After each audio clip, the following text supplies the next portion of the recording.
I got to meet Charlie O'Donnell, founder of VC firm Brooklyn Bridge Ventures, last week at the Transatlantic Entrepreneur Partnership Conference here in New York City. We spoke about the NYC startup community, how it's changed over the years, what's driving it, and where it's all heading. Check it out. The New York scene has definitely matured. It's come a really long way. I can think back to the beginning of 2005. The first tech meetup that I ever went to, the New York Tech Meetup, was about 25 people in the back of Scott Heiferman's offices at Meetup, and now they sell out the Skirball Center at 1,000 people, and that's just a sort of data point of how big things have gotten. Most VCs are doing deals here. A lot of VCs have offices here, so it's come from very small potatoes to the second largest venture capital ecosystem. I think more so than anything else, what's driving the momentum about New York is New York has just become a really cool place to live. And you're seeing people realize that you don't have to be near a tech center or a university that's throwing off IP to create business innovation, and that's what's driving a lot of the startups in New York.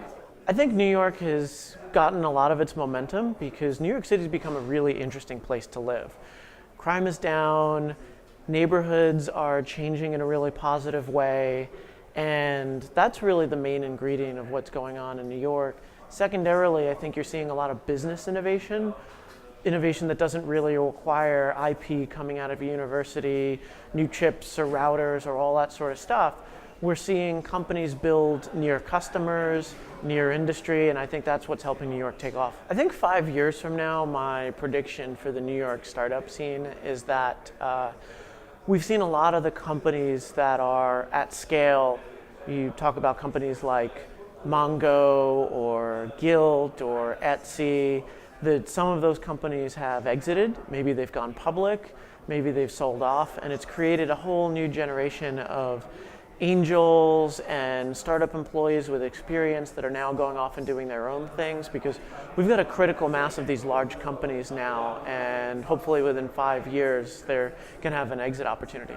I think I've had a really great opportunity to see how things have developed in New York firsthand. I'm a New York native.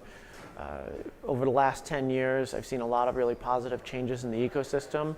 And one thing that I realize, it's not about building the next Silicon Valley.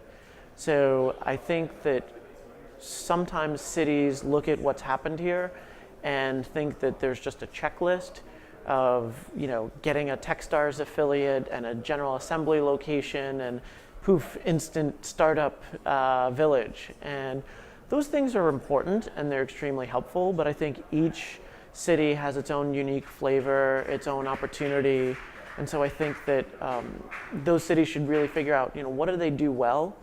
Why does somebody want to live here? What opportunities can we offer, and how can we develop a plan for innovation that is unique to our city?